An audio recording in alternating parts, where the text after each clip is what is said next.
The bullet that killed Zachary Lawson tore through more than flesh and bone. It ripped away the future his wife had imagined, leaving Zelda Lawson standing alone in a dusty Colorado street with blood on her hands and emptiness in her heart. That was 1873, and now, 5 years later in the spring of 1878, the town of Ouray still whispered about the widow who lived on the edge of town. The woman who turned away every man who dared to court her with the same cold efficiency. She used to run her late husband's ranch.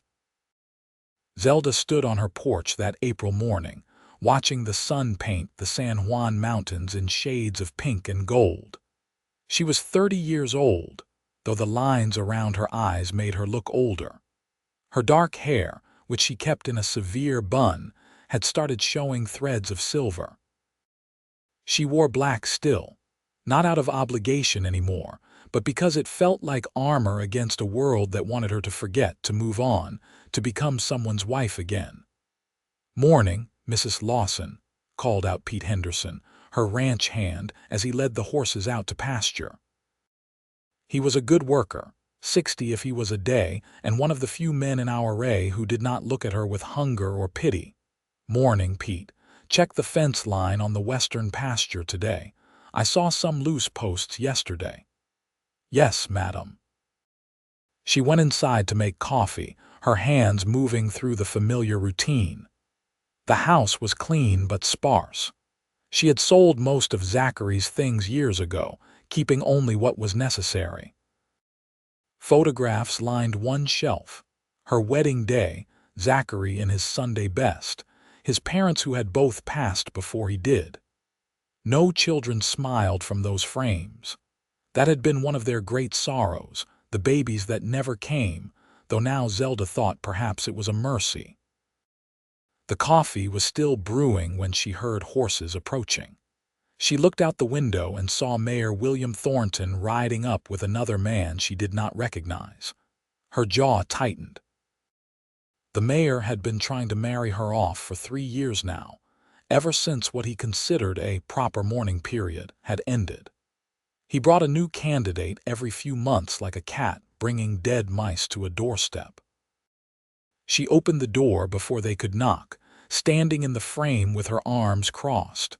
"Mayor Thornton. Mrs. Lawson, good morning. Lovely day, is not it?" The mayor was a round man with mutton chops that crawled down his jowls like rust-colored caterpillars. "I have brought someone to meet you. This is Mr. Gregory Ashford, newly arrived from Denver. He is opening a mercantile in town." Gregory Ashford was tall and thin, with a mustache waxed into sharp points. He removed his hat, revealing hair slicked back with so much pomade it looked wet. "Mrs. Lawson, it is an honor. The mayor has told me so much about you." "I am sure he has." Zelda did not move from the doorway. "I am also sure he told you I am not interested in courtship, Mr. Ashford." The mayor laughed nervously. "Now, Zelda, you have not even given the man a chance to." "I do not need to give him a chance. I have given my answer to you, to him, and to every other man you have dragged out here over the years. The answer is no. It will always be no. Good day, gentlemen." She closed the door before either could respond, leaning against it and listening to their muffled conversation outside. Eventually, she heard the horses retreating. She poured her coffee and sat at the kitchen table, her hands wrapped around the warm cup. This was her life now. She had made peace with it. 2 weeks later, on a Tuesday morning, Zelda was in town buying supplies when she first saw him. He was standing outside the livery stable, talking to the blacksmith, and what struck her immediately was not his appearance, though he cut a fine figure in worn denim and a brown leather vest, but rather the way he laughed. It was a full, genuine sound that seemed out of place in a town as quiet as Ouray. "Who is that?" she asked Mabel Torres, the shopkeeper's wife, who was wrapping her order of flour and sugar. Mabel peered through the window. "Oh, that is Xavier Jenkins. Just rode in yesterday looking for work." I heard he signed on with the Patterson Ranch as a horsebreaker. Fine-looking man, is not he? I had not noticed, Zelda lied, gathering her packages. She tried to put him out of her mind as she loaded her wagon, but as she climbed onto the seat, she heard that laugh again. Despite herself, she glanced over. Xavier Jenkins was looking right at her, and when their eyes met, he smiled and tipped his hat. Zelda looked away quickly and snapped the reins, sending her horse into motion perhaps a bit too sharply.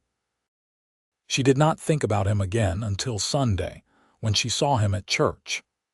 Zelda attended services more out of habit than faith, sitting in the same pew she had shared with Zachary, nodding politely to neighbors but keeping to herself. Xavier Jenkins sat 3 rows ahead, his dark hair curling slightly over his collar, his shoulders broad beneath a clean white shirt. After the service, as people milled about outside exchanging pleasantries, Zelda made her way to her wagon quickly, hoping to avoid the usual invitations to Sunday dinner that she always declined. Mrs. Lawson. She turned to find Xavier Jenkins standing a respectful distance away, hat in hand. Up close, she could see he was perhaps 28 or 29, with green eyes that crinkled at the corners and a scar running through his left eyebrow. "Yes, I am Xavier Jenkins, madam. I am new to town and I wanted to introduce myself properly." "I see. Well, welcome to our Mr. Jenkins." She turned back to her wagon. "I was wondering if you might need any help with your ranch. I heard you run it yourself, and I am good with horses, cattle, general repairs. I would work for fair wages." Zelda turned back, studying him carefully. "I have Pete Henderson. He manages just fine." "I am sure he does, madam, but Pete is getting on in years, and spring is a busy time. I am not asking for charity, just honest work if you have it." There was something direct in his gaze that was different from the other men who had approached her. He was not trying to charm her or impress her. He was simply asking for a job. "I will think about it," she said finally. He smiled, and it transformed his whole face. "That is all I can ask. Thank you, madam." She drove home with his smile lingering in her mind like the afterimage of the sun. 3 days later, she found Xavier Jenkins at the Patterson Ranch. Marcus Patterson, a grizzled rancher who had been friends with Zachary, raised an eyebrow when she asked to speak with his new hire. "You thinking of stealing my horsebreaker, Zelda?" "I am thinking of hiring him for some work Pete cannot handle alone. You can spare him a few days a week, can you not?" Marcus laughed. "Take him. The boy is too good for this ranch anyway." "Hey, Jenkins, lady here wants to talk to you." Xavier emerged from the stable, brushing dust from his pants. When he saw Zelda, surprise flashed across his face before he schooled it into polite attention. "Mrs. Lawson, Mr. Jenkins, I have some work if you are still interested. 3 days a week to start, $1 a day plus lunch." "That is more than fair. When do I start?" "Tomorrow, dawn." He showed up the next morning just as the sun was breaking over the mountains, riding a paint horse that looked as road-worn as its rider. Pete Henderson eyed him suspiciously at first, but within an hour, the old man was nodding approval as Xavier repaired the western fence line with quick, efficient movements. "Boy knows what he is doing," Pete admitted to Zelda as they watched from the porch. "Where did you say he is from?" I did not ask, but she found herself wondering. Over the next few weeks, Xavier became a regular presence on the ranch. He was always on time, always worked hard, and never once tried to engage her in unnecessary conversation. He spoke to her only about the work, asking what needed doing, reporting what he had completed. He was unfailingly polite, called her Mrs. Lawson, and kept a respectful distance. It should have been perfect. It should have been exactly what she wanted. So why did she find herself watching him from the kitchen window as he worked? Why did she notice the way he gentled a nervous horse with patient hands and soft words? Why did his rare smiles make something twist in her chest? One afternoon in late May, a spring storm rolled in fast and violent as they often did in the mountains. Zelda was in the barn checking on a mare about to foal when the sky opened up. Rain hammered the roof like bullets, and lightning split the sky. The barn door flew open and Xavier stumbled in, soaked to the skin and breathing hard. "Pete made it to the bunkhouse," he called over the thunder. "I saw you head this way and wanted to make sure you were all right." "I am fine," she said, though her heart was hammering. She had always hated storms, ever since the one that had delayed the doctor the night her mother died. A crack of thunder shook the building, and despite herself, Zelda flinched. Xavier took a step closer, then seemed to catch himself. "Storm should pass soon," he said. "They blow through quick up here." "I know. I have lived here all my life." "Of course. I am sorry, I did not mean to." Another flash of lightning, closer this time, and Zelda gasped, her hand flying to her chest. Before she could think, Xavier was there, not touching her but close enough that she could feel the warmth radiating from him despite his wet clothes. "Hey," he said softly. "It is all right. We are safe in here." She looked up at him, this man who was still practically a stranger, and found herself saying, "My mother died during a storm like this. I was 8. The doctor could not get through." Why had she told him that? She had not spoken of her mother's death in years. Xavier's green eyes softened. "My sister died in a flood when I was 12. Every time it rains hard, I think of her." They stood there in the dim barn, the storm raging outside, and something shifted between them. Some wall Zelda had not even known she was maintaining developed a crack. "What was her name?" she asked. "Lily." "She was 6. I am sorry." "I am sorry about your mother."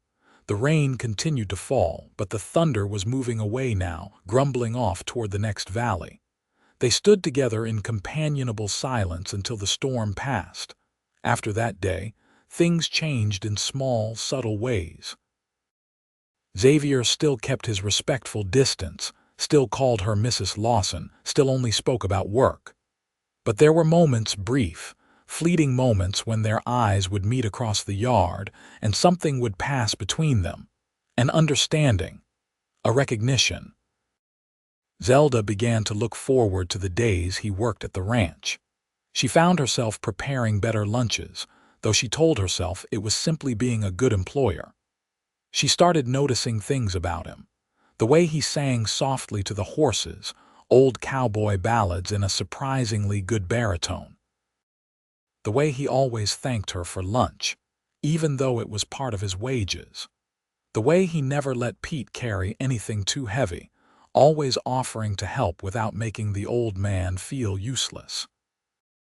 In June, Mayor Thornton arrived with another suitor, a widower named Robert Chen who owned a successful freight business.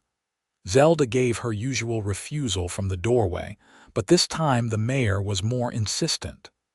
"Zelda, this is getting ridiculous. You are a young woman. You cannot spend the rest of your life alone on this ranch." "That is exactly what I intend to do, Mayor. Now please leave." "At least consider." The lady said no. Zelda turned to find Xavier approaching from the barn, his expression neutral but his eyes hard. He stopped a few feet away, close enough to make his presence known but not close enough to be threatening. Mayor Thornton bristled. "This is none of your concern, Jenkins. I work here. Mrs. Lawson has asked you to leave. I suggest you respect her wishes." Robert Chen, who had not said a word through the whole exchange, held up his hands. "I apologize for the intrusion, Mrs. Lawson." The mayor was more enthusiastic about this introduction than I was. "I meant no offense." "None taken, Mr. Chen. You seem like a decent man." "I am simply not interested in remarrying." After they left, Zelda expected to feel relief, but instead she felt something else. She looked at Xavier, who was watching her with a question in his eyes. "Thank you," she said. "You did not have to do that, I know, but you looked uncomfortable." The mayor means well. He thinks being alone is the same as being unhappy. Are you? Xavier asked, then immediately looked like he regretted it. I am sorry, that is not my place to ask. No, it is all right. Zelda considered the question. I was happy with my husband. After he died, I was devastated. But I learned to be content alone. It is simpler, safer. Xavier nodded slowly. Safer from what? From loss, from pain, from having someone else to worry about. That is a lonely way to live, is not it? Safer maybe, but lonely. Before Zelda could respond, he tipped his hat and walked back to the barn, leaving her standing on the porch with her heart beating too fast. That night, lying in bed, Zelda allowed herself to think about Xavier Jenkins in a way she had not let herself think about any man in 5 years. She thought about his hands, calloused and strong but gentle with the animals. She thought about his voice, the way it went soft when he was comforting a spooked horse. She thought about the scar through his eyebrow and wondered how he got it. Then she caught herself and felt a wave of guilt. Zachary had been a good husband. He had loved her, provided for her, treated her with kindness. How could she be thinking about another man? But Zachary was gone. He had been gone for 5 years. And Xavier made her feel something she thought she would never feel again. Alive. The next time Xavier came to work, Zelda had made a decision. She would not fall into whatever this was. She would keep her distance, maintain professionalism. It was the only sensible thing to do. Her resolution lasted exactly 3 hours. She was carrying a basket of laundry out to the line when she tripped on an uneven board on the porch steps. She would have fallen hard if Xavier had not appeared seemingly out of nowhere, catching her around the waist and steadying her. Careful, he said, his face suddenly very close to hers. She could see gold flecks in his green eyes, could smell leather and soap and something distinctly him. Thank you, she managed. He released her immediately, stepping back, but his eyes lingered on her face. You are welcome, Mrs. Lawson. Zelda, she said before she could stop herself. You can call me Zelda. Something lit up in his expression. Zelda, he repeated, and the way he said her name made her stomach flip. Then you should call me Xavier. All right, Xavier. They stood there, a basket of laundry between them, the summer sun bright overhead, and Zelda felt the last of her carefully constructed walls beginning to crumble. Over the next few weeks, their conversations grew longer, deeper. During lunch breaks, sitting in the shade of the big cottonwood tree, they talked about everything and nothing. He told her about growing up in Kansas, about his parents who had died of cholera when he was 16, about drifting from ranch to ranch looking for a place that felt like home. She told him about Zachary, about their 7 years of marriage, about how he had died defending a shopkeeper from 3 drunk cowboys who decided to rob the store, how she had run out when she heard the shots, how she had held him as he bled out in the street. He was a good man, she said. He deserved better than to die like that. I am sure he was, Xavier said quietly. A good man is what it takes to win the heart of a woman like you. Zelda looked at him sharply. A woman like me, strong, independent, someone who does not need a man but chose one anyway. I am not that strong. I am just stubborn, he smiled. Is there a difference? Despite herself, she laughed. It felt strange, rusty, like a door hinge that had not been oiled in years. When was the last time she had really laughed? Pete Henderson noticed the change in her. One evening, as they were settling the horses for the night, the old man said, "That Jenkins boy is good for you." Pete, I am not blind, Zelda. I have worked for you for 8 years. I have never seen you smile before he came along. I smiled. No, you were polite. You were courteous. But you did not smile, not like you do when he is around. Zelda busied herself with checking a stall latch. It does not matter. I am not looking for anything. Maybe that is why you found it, Pete said and walked away before she could argue. In July, during the height of summer, A drought hit the region hard. Streams dried up, pastures turned brown, and water became precious. Zelda had a good well on her property, deep enough that it had not run dry, but many of the neighboring ranches were struggling. Marcus Patterson showed up one morning looking haggard. "Zelda, I hate to ask, but my north well went dry. Can I buy some water from you? Just enough for the livestock until we can dig deeper." "You do not have to buy it, Marcus. You can have what you need." Word spread quickly, and soon other ranchers were coming by with barrels and wagons, thanking her for her generosity. Xavier helped manage the distribution, making sure everyone got a fair share without depleting their own reserves too much. "You are a good person," he told her one evening as they watched the sunset from the porch. He had started staying later, helping with evening chores, and Zelda had stopped protesting. "I am just doing what anyone would do."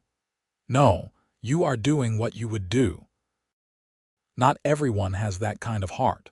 She looked at him, this man who had somehow become essential to her days, and felt her carefully maintained resistance finally break. "Xavier, I need to tell you something." He turned to face her, his expression serious. "All right." "I told myself I would never do this again, never let anyone get close.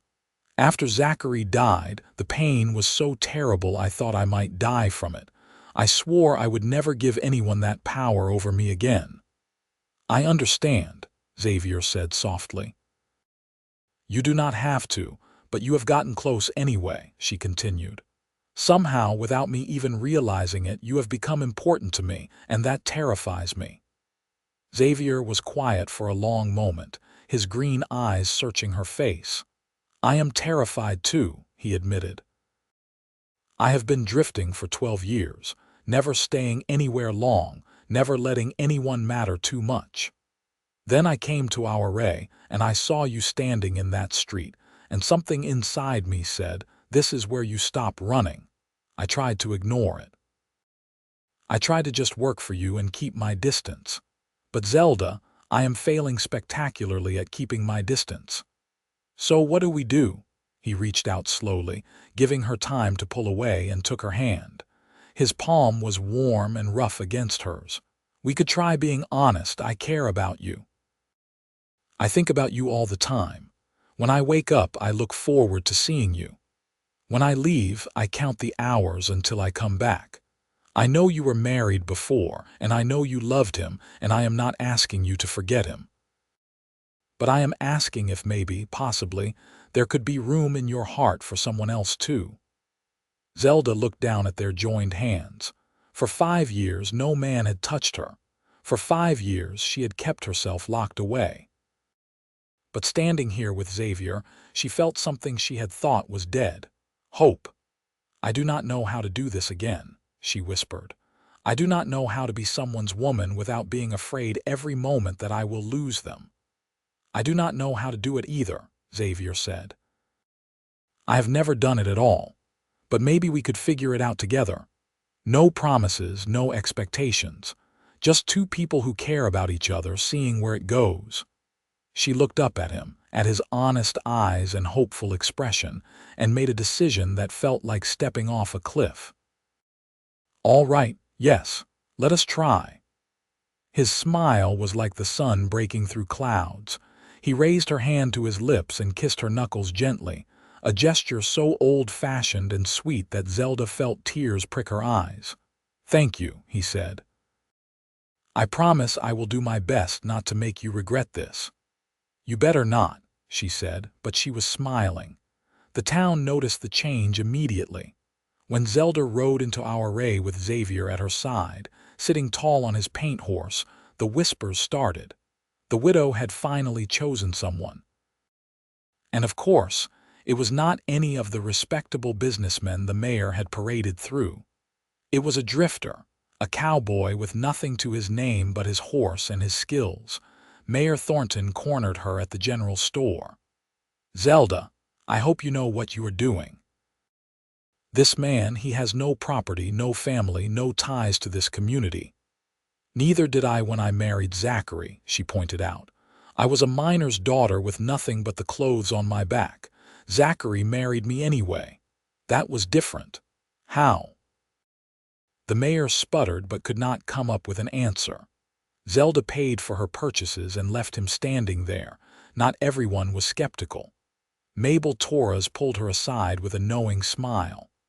About time you let yourself be happy again, Zelda. That man looks at you like you hung the moon. He does. Oh, honey, yes. Like you are the only person in the world worth looking at. Zelda felt her cheeks warm. It is early yet, we are just seeing how things go. You keep telling yourself that. As summer progressed into August, Zelda and Xavier settled into a rhythm that felt both new and natural. He still worked at the Patterson Ranch 3 days a week, but spent the other 4 at Zelda's place.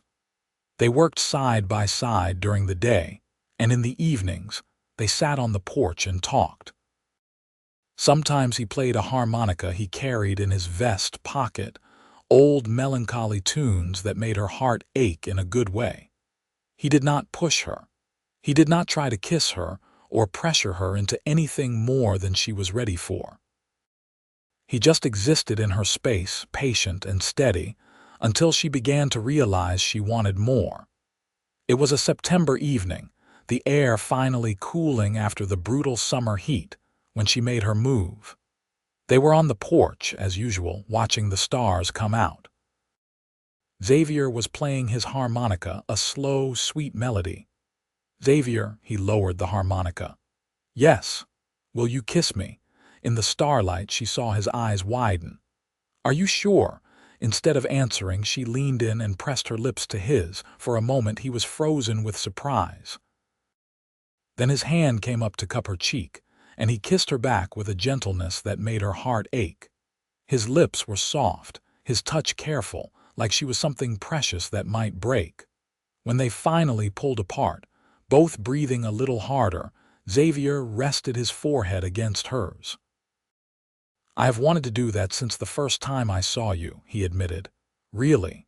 In the street, loading my wagon, you looked so fierce and independent, so beautiful, I thought, that is a woman worth knowing. I thought you were too loud, she teased. Your laugh was too big for this quiet town. And now I think this town needed more laughter. They kissed again, longer this time, and Zelda felt something inside her that had been frozen for 5 years finally begin to thaw. Over the next few months, their relationship deepened. Xavier moved into the small house on her property that had once been used for a foreman, though he spent most evenings at the main house with Zelda. Pete Henderson approved, often leaving them alone in the evenings with a knowing look. Xavier proved himself invaluable to the ranch. He had a gift with horses, able to train even the most stubborn animals with patience and skill. He improved the irrigation system, repaired buildings, and taught Zelda better techniques for breeding cattle. But more than that, he made her laugh. He made her feel young again, like life was something to be enjoyed rather than endured. In October, he took her to the harvest dance in town. It was the first social event she had attended with a man since Zachary died, and she was nervous. Everyone will be watching us, she said as they rode into town. Let them watch. Let them see how lucky I am. At the dance, held in the town hall decorated with fall leaves and pumpkins, Zelda was acutely aware of the stares and whispers. But when Xavier took her in his arms for a waltz, the rest of the world faded away. He was not a perfect dancer, occasionally stepping on her toes, but he held her close and looked at her like she was the only woman in the room. I am falling in love with you, he said quietly, so only she could hear over the music. I tried not to. I tried to take it slow, but I am failing at that too. Zelda's breath caught. No one had said those words to her in so long. Xavier, you do not have to say anything back. I just needed you to know. But she realized she did want to say something back. I am falling too. It scares me, but I am falling. His smile was radiant. He spun her around the dance floor, and for the first time in years, Zelda felt truly, completely happy. When they returned to the ranch that night, Xavier walked her to her door as he always did. But this time, when he turned to leave, she caught his hand. "Stay," she said. He looked at her, questions in his eyes. "Zelda, are you sure?" "I am sure. I have been alone long enough. I do not want to be alone tonight. I do not want to rush you. I do not want you to have regrets in the morning." She pulled him closer. "The only thing I would regret is sending you away. I love you, Xavier Jenkins. I fought it and denied it, but I love you, and I want you to stay." He kissed her then, deep and passionate, and she felt herself responding with an intensity that surprised her. She led him inside, closing the door on the world, and for the first time in 5 years, she did not sleep alone. The next morning, Zelda woke to sunlight streaming through the window and Xavier's arm draped over her waist. She lay there, listening to him breathe, and waited for the guilt to come. Guilt for being with someone who was not Zachary, for moving on, for being happy again. But the guilt did not come. Instead, she felt peaceful, content. "Right," Xavier stirred, his eyes opening. When he saw her watching him, he smiled sleepily. "Good morning." "Good morning. Regrets?" "None. You?" "Only that I have to eventually get out of this bed and do chores." She laughed, and he pulled her closer, kissing the top of her head. Over the next few months, as autumn turned to winter, they became inseparable. Xavier officially quit his job at the Patterson Ranch and worked full-time at Zelda's place. They ran the ranch together, making decisions as a team, building something that felt like a true partnership. In December, as the first snow fell over our array, Xavier disappeared for an afternoon without explanation. When he returned, he found Zelda in the barn, checking on the horses. "Can we talk?" he asked, and something in his tone made her heart skip. "Of course." He led her to the house, to the sitting room where a fire crackled in the hearth. Then, to her shock, he dropped to one knee. "I know this might seem fast," he said. "I have only known you for 8 months. But Zelda, I have never been more certain of anything in my life. I love you. I love your strength, your kindness, your stubbornness. I love the way you care for everyone around you. I love waking up next to you and working beside you and sitting on the porch with you in the evenings. I want to spend the rest of my life doing exactly that. Will you marry me?" He opened a small wooden box to reveal a simple gold band set with a small sapphire. Zelda stared at the ring, her heart pounding. This was what she had sworn she would never do again. She had promised herself no more heartbreak, no more risk, no more pain. But looking at Xavier, at his hopeful eyes and nervous smile, she realized that avoiding pain meant avoiding joy too. It meant avoiding love, and she had found something with Xavier that was worth the risk. "Yes," she said, her voice thick with emotion. "Yes, I will marry you." His whoop of joy echoed through the house as he swept her into his arms and spun her around. When he set her down, he slipped the ring onto her finger. It fit perfectly.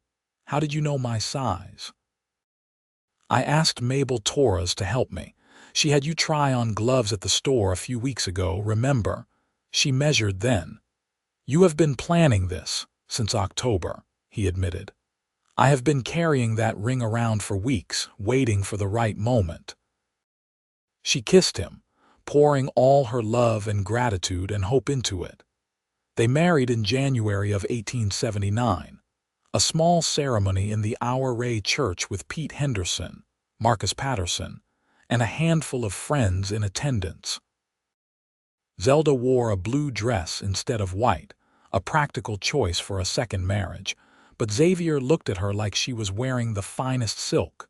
Mayor Thornton attended, gracious in defeat, and even gave a toast at the small reception held at the hotel. "To Zelda and Xavier. May they prove me wrong about everything I said." The whole town laughed, and Zelda clinked her glass against Xavier's, feeling like the luckiest woman alive. Their first year of marriage was not without challenges. In March, a late freeze killed some of their calves. In May, a fence broke and they lost 2 days rounding up scattered cattle. In July, Xavier's paint horse, his faithful companion for years, died of colic despite their best efforts to save him. Xavier grieved hard, and Zelda held him through it, grateful that he felt safe enough with her to show his pain. But for every challenge, there were moments of joy. The first time they successfully bred a particularly stubborn mare. The afternoon they spent an hour just lying in the grass, watching clouds. The evenings on the porch, which had become their sacred time, where they talked about everything and nothing. In September, Zelda realized she had missed her monthly courses. She waited another month to be sure, then another before allowing herself to hope. In December, she finally told Xavier. "I am with child," she said one evening as they sat by the fire. Xavier's face went through a series of expressions: shock, disbelief, then pure, radiant joy. "Truly, truly." The baby should come in May. He fell to his knees beside her chair, pressing his face against her still flat stomach. "We are going to have a baby," he said, his voice muffled and thick with emotion. "We are going to be parents. Are you happy?" He looked up at her, tears streaming down his face. "I have never been happier in my entire life." The pregnancy was not easy. Zelda was sick for the first few months, barely able to keep food down. Xavier fretted over her constantly, trying to tempt her with bland foods, holding her hair when she was sick, rubbing her back when she ached. As her belly grew, so did his protectiveness.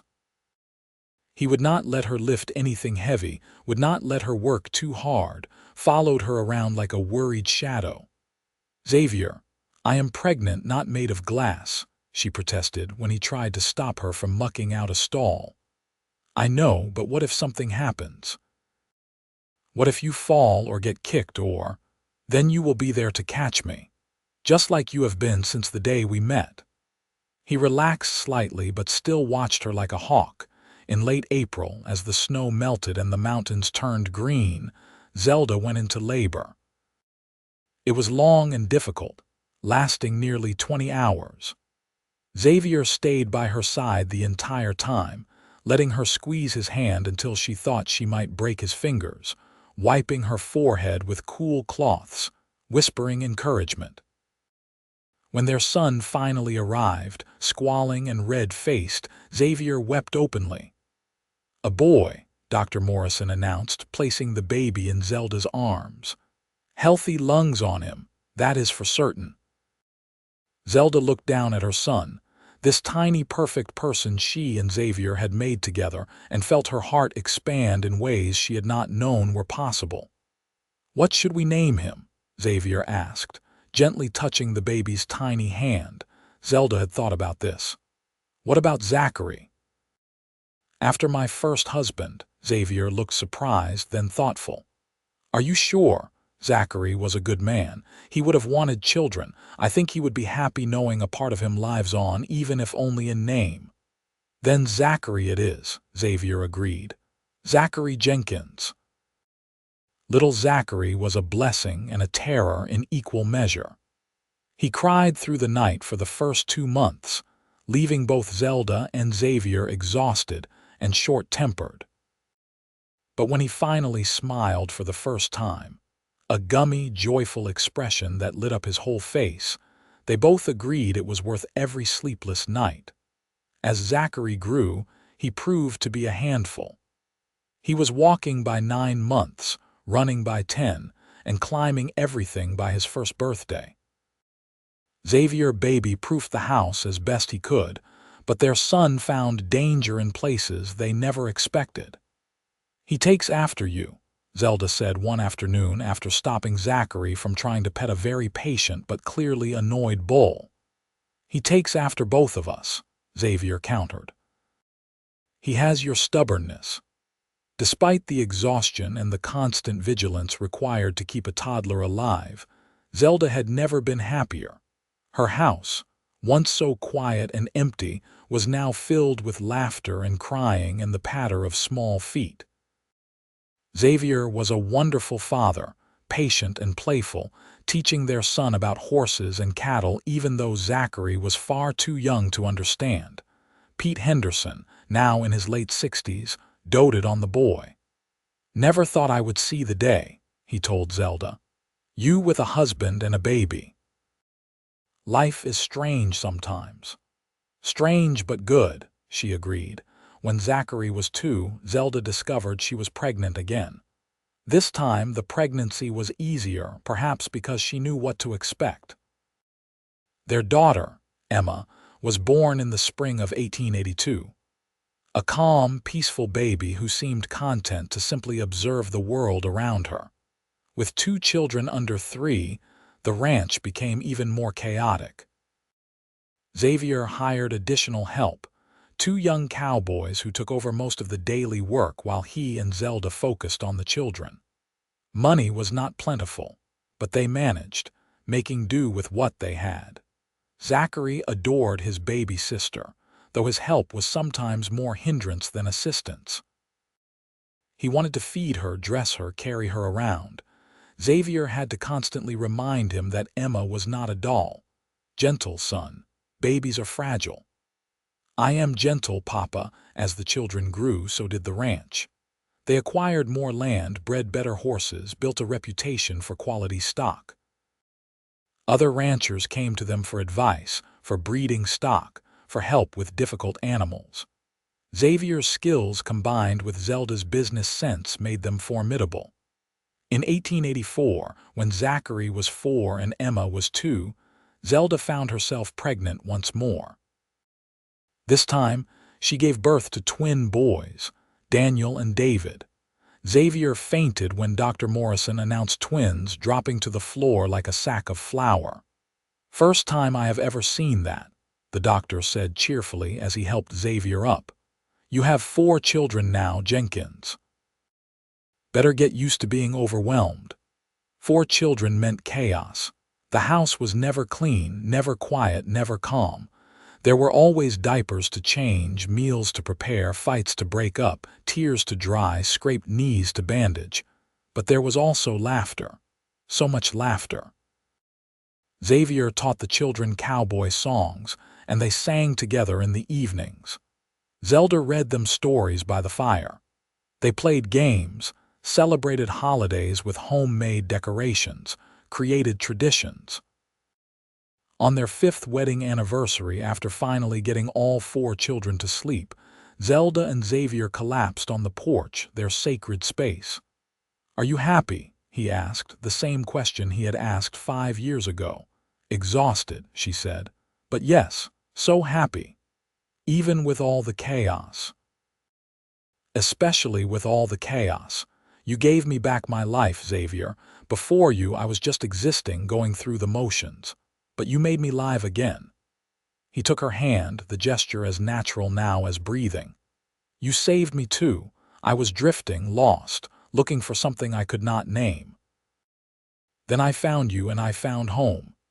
They sat in comfortable silence, watching the stars, listening to the night sounds of the ranch. Somewhere inside, one of the twins cried out, then settled again. A coyote howled in the distance. The wind whispered through the cottonwood tree. "Do you ever think about him?" Xavier asked quietly. "Your first husband?" "Sometimes," Zelda admitted. "I think about what he would have thought of all this. The children, the ranch, you. I like to think he would be happy for me.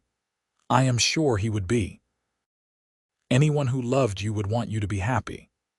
"I loved him," Zelda said. "But I love you too, differently but no less. Does that make sense?" "Perfect sense. The heart is bigger than we think. It can hold more than one love." As the years passed, the Jenkins family became a fixture in our array. Their children grew strong and healthy, learning the ways of the ranch, going to school in town, making friends. Zachary, the eldest, showed early promise as a horseman. Emma was quiet and thoughtful, always with her nose in a book. The twins, Daniel and David, were inseparable, getting into trouble together with such regularity that Zelda and Xavier could set their clocks by it. In 1887, Pete Henderson died peacefully in his sleep at the age of 70. Zelda wept at his funeral, mourning the man who had been not just an employee but a friend. Xavier gave the eulogy, talking about Pete's loyalty, his skill, his dry humor. "He was there for Zelda when she was alone," Xavier said. "He was there for me when I was new. He was family." They buried him on a hill overlooking the ranch with a simple marker that read, "Pete Henderson, 1817–1887. A good man and a good friend." As 1890 approached, Zelda realized she was 42 years old. Xavier was 38. They were not young anymore, though they still worked hard every day. Their eldest son, Zachary, was 10 now, old enough to really help on the ranch. Emma was 8, and the twins were 6. One evening in late summer, as they sat on the porch watching their children play in the yard, Zelda said, "We did it, you know." "Did what?" "Built a life. A real, full, beautiful life." Xavier pulled her close, kissing the top of her head.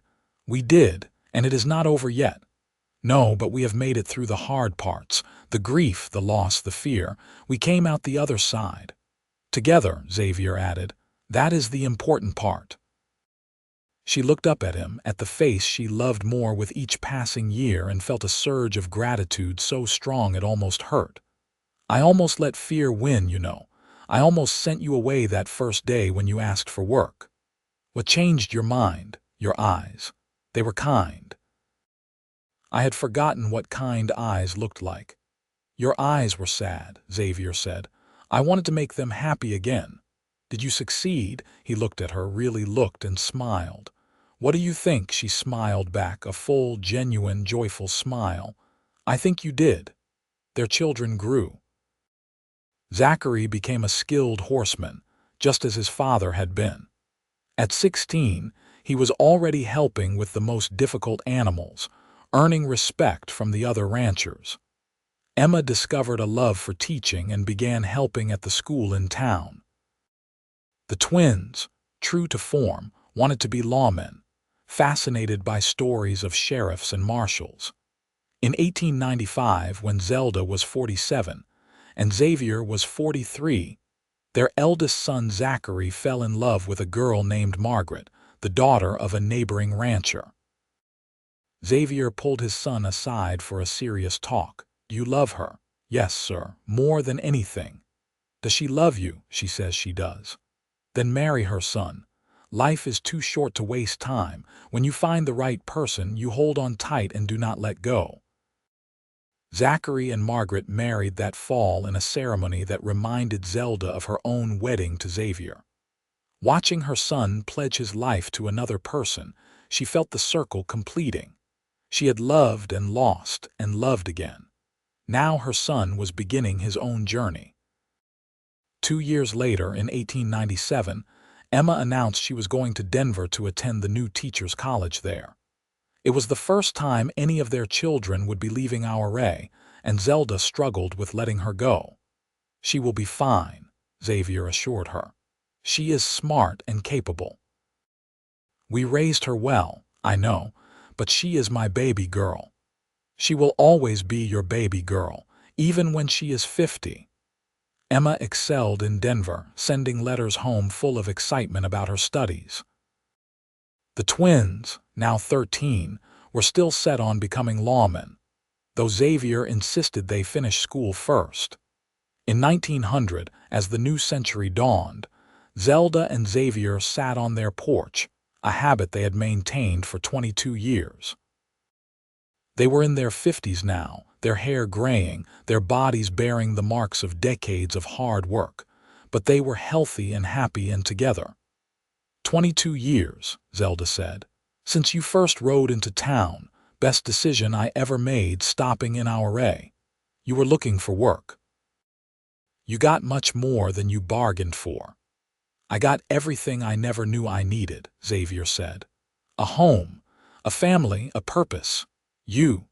Their children were all grown or nearly so. Zachary and Margaret had given them 2 grandchildren already, with another on the way. Emma was teaching in Denver but visited often. The twins had both been accepted into a training program for the Colorado Rangers, making good on their childhood dreams. The ranch was thriving. They had bought out the Patterson place when Marcus retired, doubling their land. They employed a dozen workers now, good men who respected Xavier and Zelda both. "You have any regrets?" Zelda asked, a question she posed every few years. Not a single one. She thought about the long, lonely years after Zachary Lawson died. She thought about how close she had come to spending her whole life alone, locked in grief and fear. Then she thought about Xavier, about the day he had asked for work, about the patience and persistence and love he had shown. "No regrets," she said firmly. "Every moment of pain, every moment of fear, it all led me here. To you, to our family, to this life." Xavier stood, pulling her to her feet. "Dance with me. There is no music, we will make our own." He hummed the waltz they had danced to at the harvest dance all those years ago, and they swayed together on the porch, 2 people who had found each other against all odds. "I love you," Zelda said. "I will love you until my last breath and beyond." "I love you too," Xavier said. "My persistent heart finally won over your stubborn one," she laughed. "Is that how you tell the story?" "That is exactly how it happened. I was persistent, you were stubborn, and somehow we made it work. We made more than work. We made magic." As the stars came out over the San Juan Mountains, as the ranch settled into sleep around them, Zelda and Xavier held each other and swayed to music only they could hear. They had built a life from grief and hope, from loss and love, from endings and new beginnings. The widow had finally opened her heart again, and the persistent cowboy had made sure it was worth the risk. Years continued to pass in a steady, peaceful rhythm. In 1905, when Zelda was 57 and Xavier was 53, they celebrated their 26th wedding anniversary. Their children were all grown, all successful in their own ways. Zachary and Margaret had 4 children now and ran their own successful ranch. Emma had married a fellow teacher and was raising a family in Denver. The twins, Daniel and David, were both respected Colorado Rangers, serving in different districts but visiting home as often as they could. The ranch that Zelda had once run alone, that she had protected fiercely after her first husband's death, was now a legacy for their children and grandchildren. She and Xavier still worked, though they had good help and did not push themselves as hard as they once had. One spring morning, Zelda woke to find Xavier watching her, a soft smile on his face. "What?" she asked, self-conscious. "I was just thinking about the first time I saw you. You were so fierce, so determined to do everything alone. I knew right then I had to know you. You were so loud," she teased, "laughing in the street like you did not have a care in the world. I did not until I met you. Then I cared about everything." She reached up to touch his face, now lined with age but still the face she loved. "You changed my life, Xavier Jenkins. We changed each other's lives." That summer, all their children and grandchildren came home for a big family gathering. The house was full of noise and chaos and joy, reminding Zelda of when her own children were small.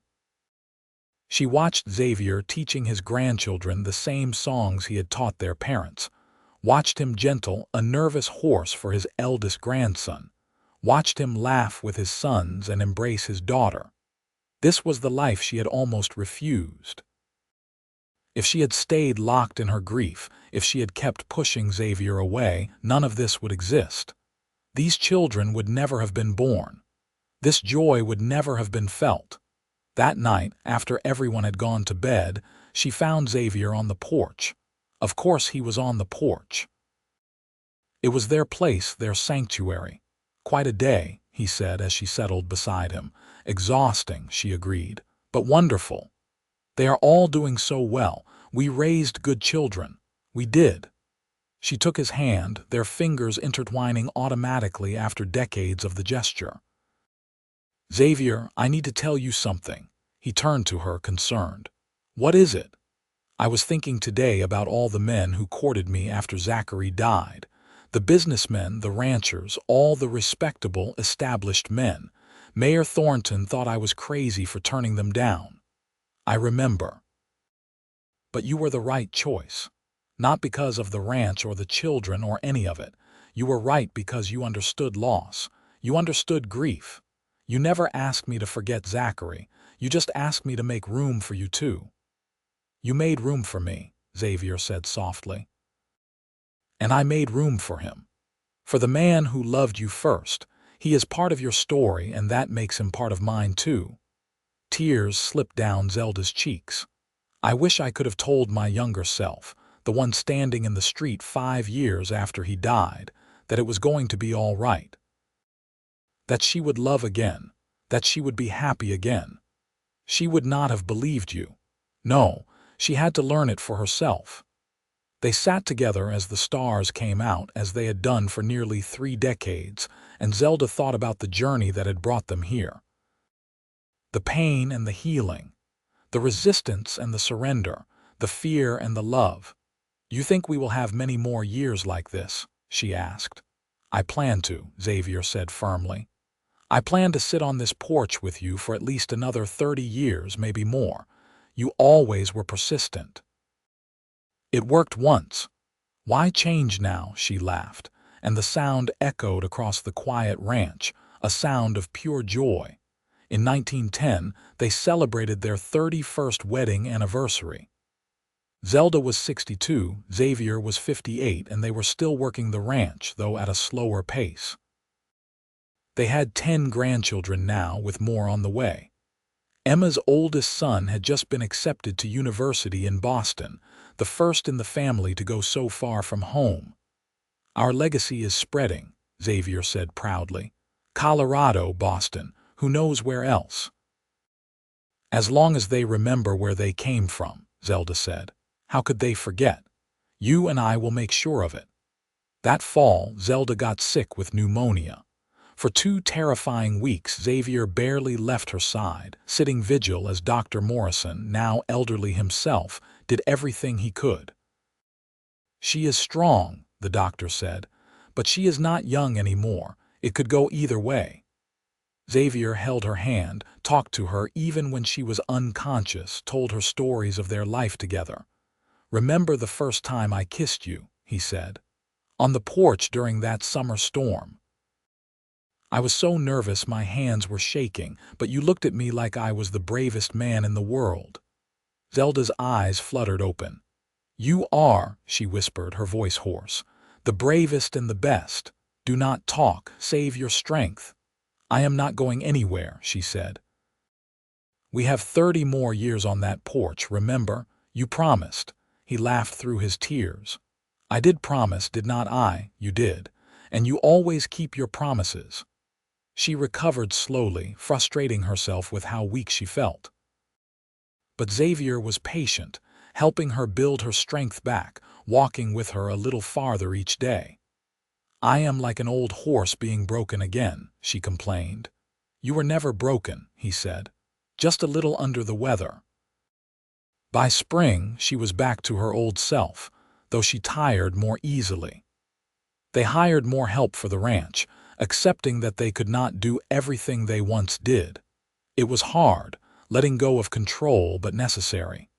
In 1915, the world was changing rapidly. War raged in Europe, though America had not joined yet. Automobiles were becoming more common, even in rural Colorado.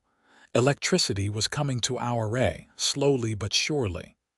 The world is not the same place it was when we met, Zelda observed one evening. Nothing stays the same, Xavier agreed. But some things endure. Love, family, home. Are you nervous about all the changes? A little. But we have weathered every change together. I think we can handle whatever comes next. Their children visited more often as Zelda and Xavier aged. Zachary had taken over most of the ranch operations, managing it well while consulting his parents on big decisions. Emma came home from Denver several times a year, always bringing books and stories of city life. The twins, now in their 30s, had distinguished careers in law enforcement but still made time for family. In 1920, Zelda turned 72. Xavier was 68. They moved a little slower, needed a little more rest, but they were still sharp, still engaged with life. Their 50th wedding anniversary fell in January of 1929. The whole family gathered to celebrate, 3 generations coming together to honor the couple at the center of it all. Zachary gave a speech that made everyone cry. "My parents taught me what love looks like," he said. "Not the easy kind, but the kind that endures, the kind that survives loss and fear and doubt. My mother loved before my father came along, and she almost let that first loss destroy her.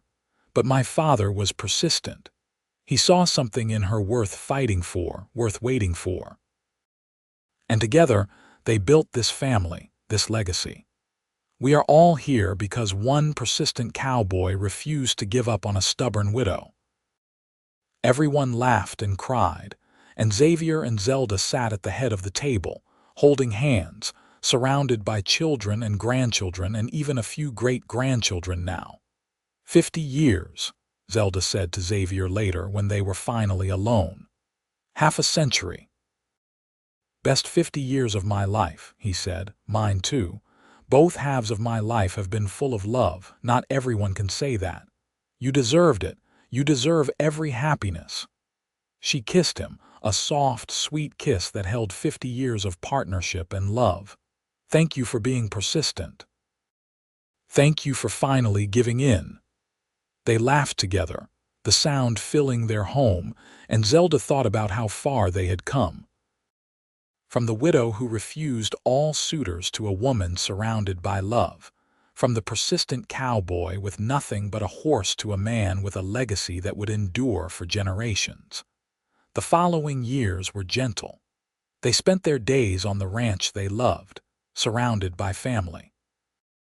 They watched their grandchildren grow and their great-grandchildren be born.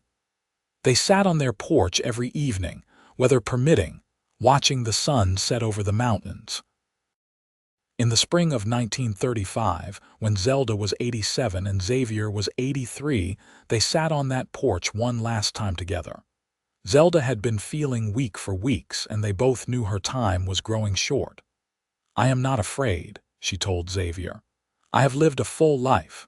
2 full lives, really." "I am afraid," Xavier admitted. "I do not know how to be without you." "Yes, you do. You were alone before me. You will be all right." "But I do not want to be all right. I want to be with you." She squeezed his hand. "You will be, someday, but not yet. You have to stick around for the great-grandchildren. Tell them stories about their stubborn great-grandmother who refused to love again until you changed her mind. I will tell them you were magnificent, fierce and strong and beautiful. Tell them I was scared. Tell them I almost let fear win. But then tell them about the persistent cowboy who refused to give up." Xavier kissed her hand, his tears falling on her skin. Zelda Lawson Jenkins died peacefully in her sleep 3 days later, surrounded by her family. Xavier held her hand until the very end, whispering his love, thanking her for the life they had shared. He lived 3 more years, long enough to see another great-grandchild born, long enough to tell all the stories Zelda had asked him to tell. He never remarried. When asked why, he simply said, "I found my person. You only get one like that." He died in the early morning of a spring day in 1938, sitting on the porch they had shared for almost 60 years. His children found him there, a peaceful smile on his face, facing the mountains he had loved. They buried him next to Zelda on the hill overlooking the ranch with a simple marker. Xavier Jenkins, 1852–1938, a persistent man who found his home next to Zelda's marker. Zelda Lawson Jenkins, 1848–1935, she loved deeply twice. And on a third marker, older and weathered, visible from their graves, Zachary Lawson, 1843–1873. A good man, never forgotten. 3 lives intertwined, 3 stories that became one. The widow who thought she would never love again. The persistent cowboy who proved her wrong. And the first husband whose memory was honored, not erased, by the love that followed. Their descendants still work the ranch today, carrying on the legacy built by a grieving widow and a determined cowboy who refused to let her stay alone. The porch still stands, weathered by time but sturdy, a testament to the love that was nurtured there. And sometimes, on quiet evenings when the sun sets over the San Juan Mountains, if you listen carefully, you can almost hear laughter echoing across the years. The sound of 2 people who found each other against all odds and built a love that would endure long after they were gone. The end.